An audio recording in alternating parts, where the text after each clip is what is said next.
Hello students, today we are going to do the last chapter of our civics textbook, Outcomes of Democracy.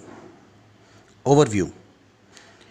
As we begin to wind up our tour of democracy, it is time to move beyond our discussion of specific themes and ask a general set of questions. What does democracy do? Or what outcomes can we reasonably expect of democracy? Also, does democracy fulfill these expectations in real life?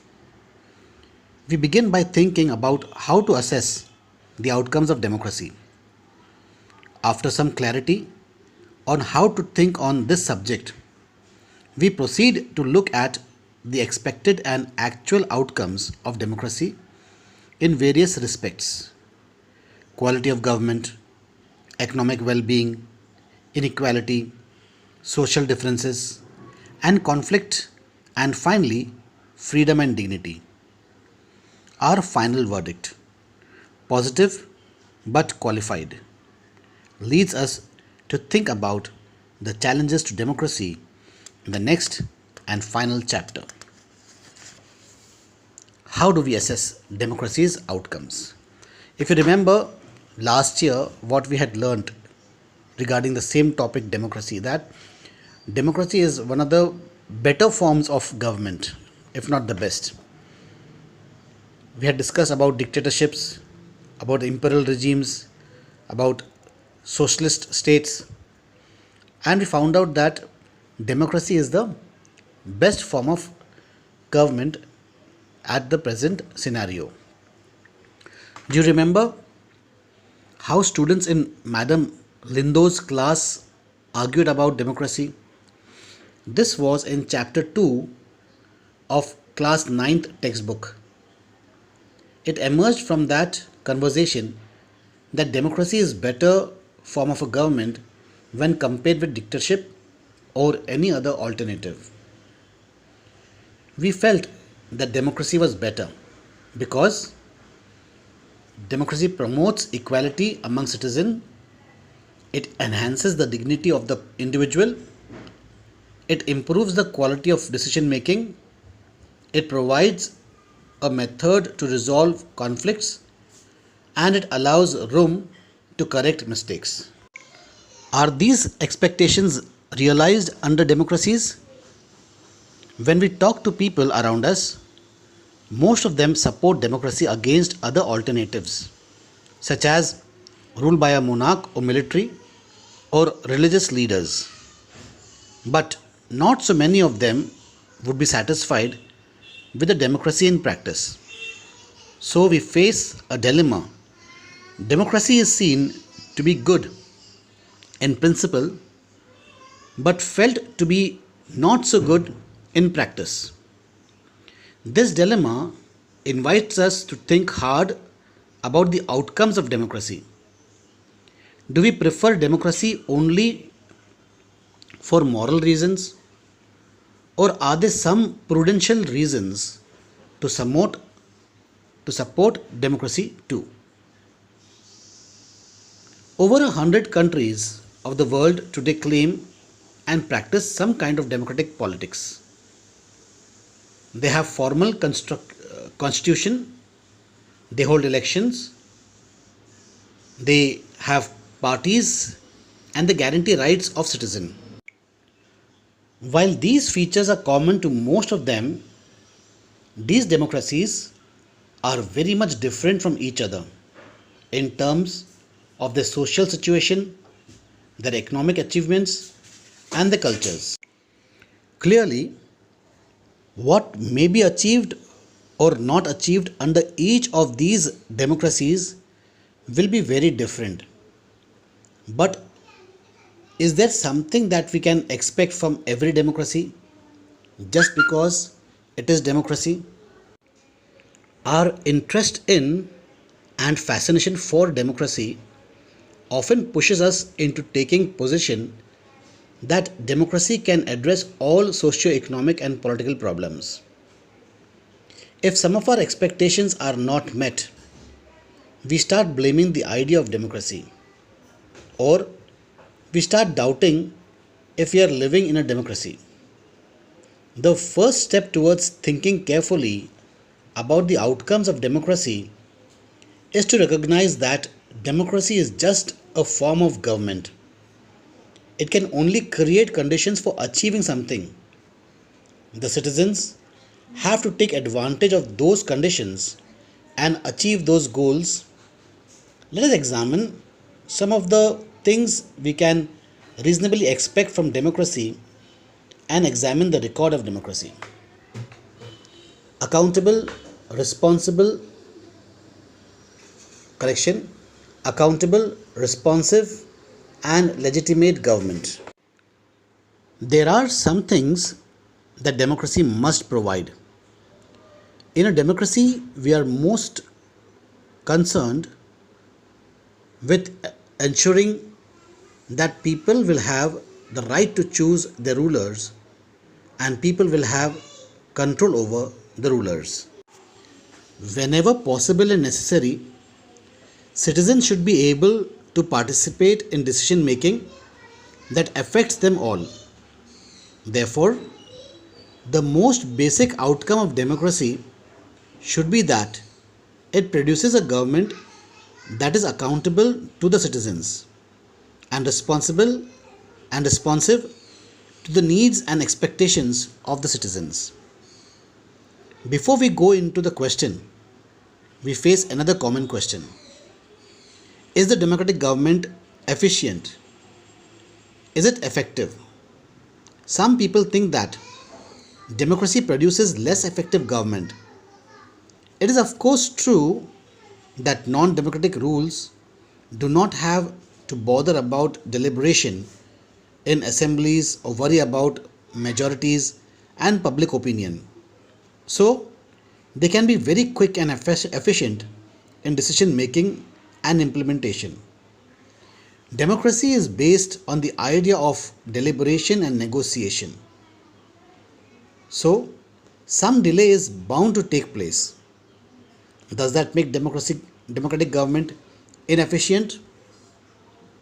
Let us think in terms of costs. Imagine a government that may take decisions very fast, but it may take decisions that are not accepted by the people and may therefore face problems. In contrast, the democratic government will take more time to follow procedures before arriving at a decision. But because it has followed procedures, its decisions may be both more acceptable to the people and more effective. So, the cost of time that democracy pays is perhaps worth it. Now, look at the other side. Democracy ensures that decision making will be based on norms and procedures. So, a citizen who wants to know if a decision was taken through the correct procedure can find this out. She has the right and the means to examine the process of decision making. This is known as transparency. This factor this factor is often missing from a non-democratic government. Therefore, when we are trying to find out the outcomes of democracy, it is right to expect democracy to produce a government that follows procedures and is accountable to the people. We can also expect that the democratic government develops mechanism for citizens to hold the government accountable and mechanisms for citizens to take part in decision making wherever and whenever they think fit. If you wanted to measure democracies on the basis of this expected outcome, you would look for the following practices and institutions: regular, free and fair elections, open public debate on major politics and legislations, and citizens' right to information about the government and its functioning. The actual performance of democracies show a mixed record on this. Democracies have had greater success in setting up regular and free elections and in setting up conditions for open public debate. But most democracies fall short of elections that provide a fair chance to everyone in subjecting every decision to public debate. Democratic governments do not have a very good record when it comes to sharing information with citizens. All one can say in favor of democratic regimes is that they are much better than any non democratic regime in these respect. In substantive terms, it may be reasonable to expect from democracy a government that is attentive to the needs and demands of the people and is largely free of corruption. The record of democracies is not impressive on these two accounts. Democracies often frustrate the needs of those people and often ignore the demands of a majority of its population. The routine tales of corruption are enough to convince us that democracy is not free of this evil. At the same time, there is something to show that non democracies are less corrupt or more sensitive to the people. At the same time, there is nothing to show that non democracies are less corrupt or more sensitive to the people. There is one respect in which democratic government is certainly better than its alternatives. Democratic government is legitimate government. It may be slow, less efficient, not always very responsive or clean, but a democratic government is people's own government. That is why there is an overwhelming support for the ideas of democracy all over the world. As the accompanying evidence from South Asia shows, the support exists in countries with democratic regimes as well as countries without democratic regimes. People wish to be ruled by representatives elected by them. They also believe that democracy is suitable for their country.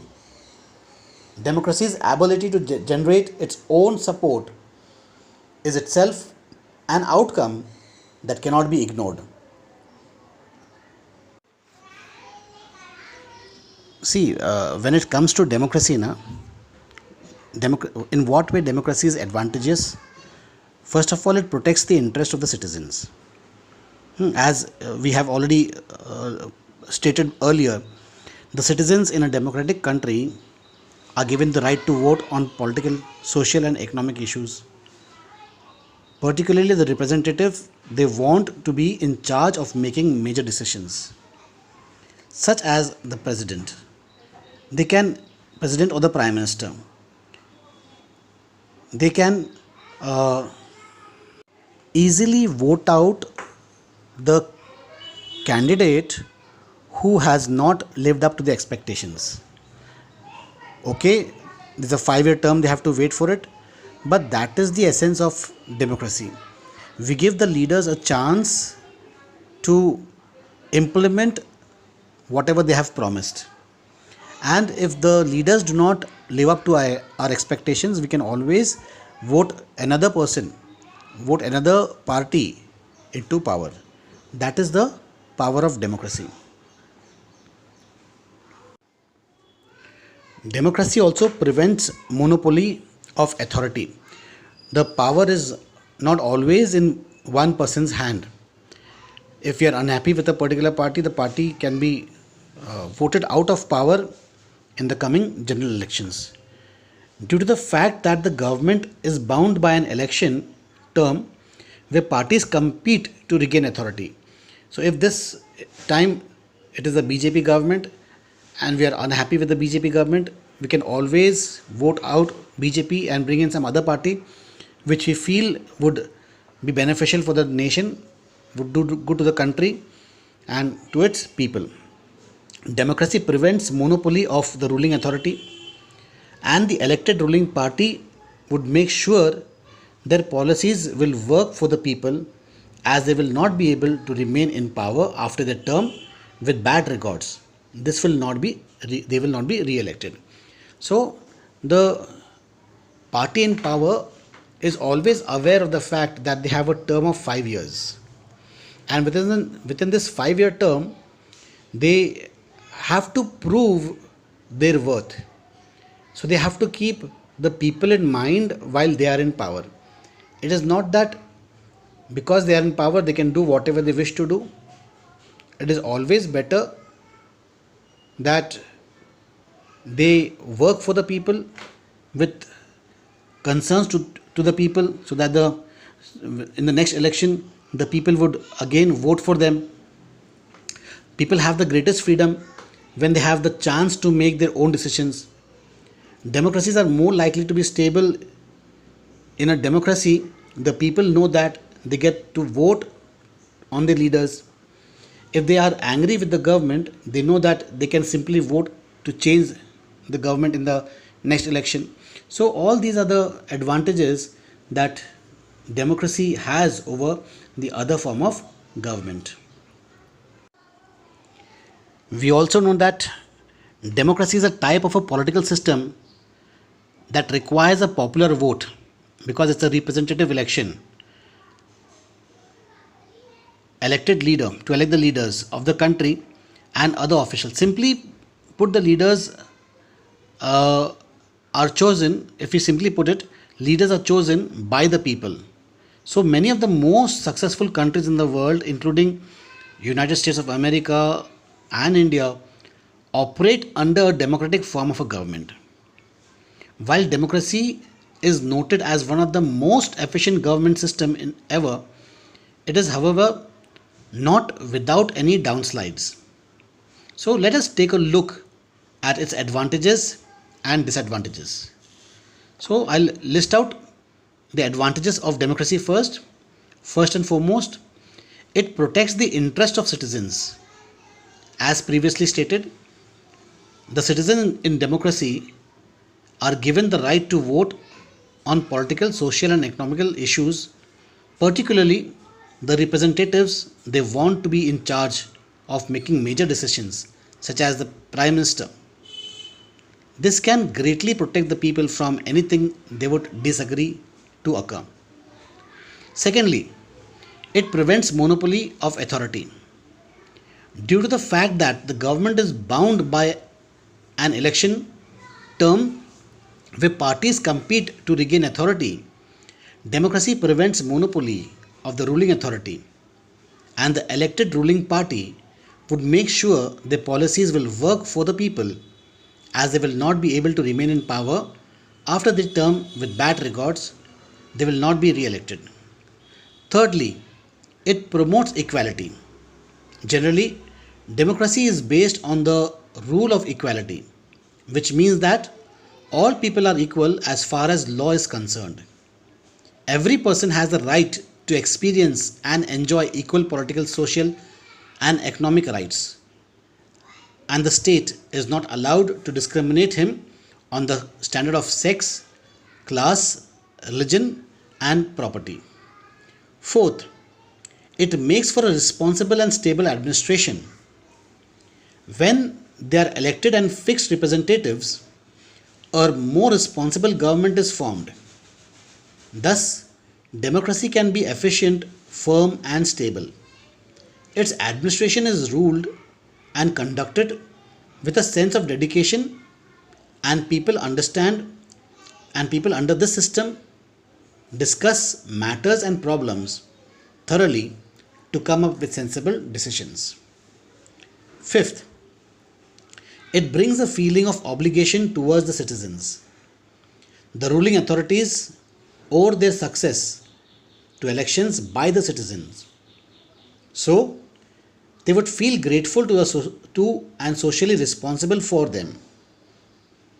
This can serve as the motivating factor to work for the citizen, for they have the right of choosing their government. Sixth, it imparts political education to the people. One argument in favor of democracy is that it can serve as a training school for citizens. They are driven to take part in state affairs. During elections, political parties propose their programs and policies in support of their candidates through public meetings, demonstrations, television, radio, posters, and speeches by the leaders to win public favor. All of these can impart political consciousness among the people. Seventh, it helps make good citizens. Democracy aims to create the ideal environment that is conducive to personality improvement, character cultivation, and good habits. As per the experts, this political system seems to function as the first school for good citizenship, where individuals can learn about their rights and duties from birth to the time of death. Eighth, it allows a little chance of revolution. Since this system is based upon public will, there will be little to no chance of public revolt. Elected representatives conduct state affairs with public support, and if they do not work efficiently or do not meet the public's expectations, they will probably not do well during the next elections. Democracy or other popular governments often function with consensus, thus, the question of revolution would not arise. Ninth, it promotes changes. The political system can promote change in the government without having to restore to any form of violence. It tries to make citizens feel great and even provides them with a good sense of participation and involvement. Now let's discuss about the disadvantages of democracy. Like democracy has advantages, in the same way, democracy may also have some of its disadvantages. List of disadvantages of democracy. It might allow misuse of public funds and time. Democratic governments can lead to wasted time and resources. Considering that it takes a huge amount of time on formulating laws and requires a lot of money to, to be spent during elections. It is also highly possible that the country will be ruled by incompetent and irresponsible leaders who will just spend public funds for their own tours and recreation. Like we have seen some of our leaders go on a world tour using public funds. Second, it instigates corruption. Those who are elected to power might resort to unethical means for personal interests and engage in corrupt practices. During the tenure in office, they might take advantage of authority for personal gains, putting the interest of the masses at the back seat. Third, it risks the wrong choice of public servant. Truth be told, not all individuals under a democratic government are aware of the political and social circumstances of their country. In a voting system, majority wins, and there is no distinction between the votes cast by the literate and the illiterate. People may favor a candidate based on other factors other than pure and required capability. Taking these things into consideration, the elected official may not always be the perfect person for the seat, leading to erroneous decisions. Fourth, it allows not exercising the right to vote. Sadly, In some democratic countries, people fail to exercise their right to vote. Perhaps they are reluctant to do it or are just less aware about the impact of their votes. Or perhaps they do not see it as a privilege and take the process less seriously. Number 5. It may put more emphasis on quantity rather than quality. Another disadvantage of democracy is in terms of providing service. It tends to put more emphasis on quantity rather than on quality. Also, considering that the system might be governed by irresponsible and incompetent leaders, equality might be in question for only the rich and famous might be prioritized more than the poor. Sixth, it can take long to make decisions. Because it takes long to make decisions, it will also take long to implement them. Unlike a monarchy, where one person is making decisions that are implemented quickly, democracy requires majority voting in implementation. Thus, it is relatively less prompt in taking actions. Seventh, it may involve immoral practices during elections. To lure the masses, election campaigns might involve immoral practices, where candidates would use muscle power to draw the majority of votes, even trying to tarnish the opponent's reputation. Money and power may be abused to influence the people to disregard opposing parties. So, let's conclude this debate on advantage and disadvantages. It is important to take note that political systems have their own downsides and people have different views about them. But by weighing their advantages and disadvantages, which in this case is democracy, you can come up with a well informed understanding if it is best for the people or not. I personally feel that democracy is at present a better form of a government than monarchy, imperialism, or, or dictatorship. So we'll continue the chapter as we proceed. So one thing for sure that democracy does not come without any problems. It is not that democracy does not have any problem. Here in your textbook also you can see a caricature, a cartoon by R.K. Lakshman brushing up the ears. We can see a common man sitting there. Lakshman's common man is very popular.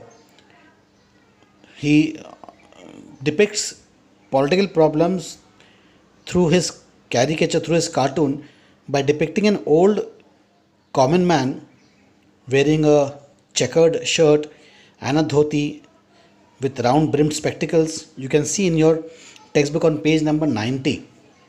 We can see the various problems of democracy. So here the common man is representing democracy. We can see that logs or boulders are being thrown towards him, and the boulders are actually the problems to settle the language issue. Okay, now recently the government has adopted a new education system, new education policy, in which more importance is being given to the local language, the regional language, and the mother tongue. So far, English was the base of education right from the primary to the post graduation level, but the government is trying to change this. Whether it is going to be something very effective or not, only time will decide, only time will tell us. But the government has to, or the democracy has to settle this issue of language. Initially, it was decided that we would continue with English only till a certain time, and then Hindi would be the language of communication, language, the official language. But then the southern states, the South Indian states began to revolt against this idea, and so the idea of implementing Hindi, making Hindi compulsory, was erased. Then we see that the second stone that we see is the students' demand. Students come up with various demands. For example, now the JEE and the entrance exam for various university level exams, they are demanding that these exams should be postponed, should be held at some other time, so forth and so on. There are many demands of the students which the government have to face and have to settle. Then to get a separate state, many smaller regions, they want to break off from their mother state. Like from Maharashtra, for example, we want to separate Vidarbha and make Vidarbha into a independent state of its own.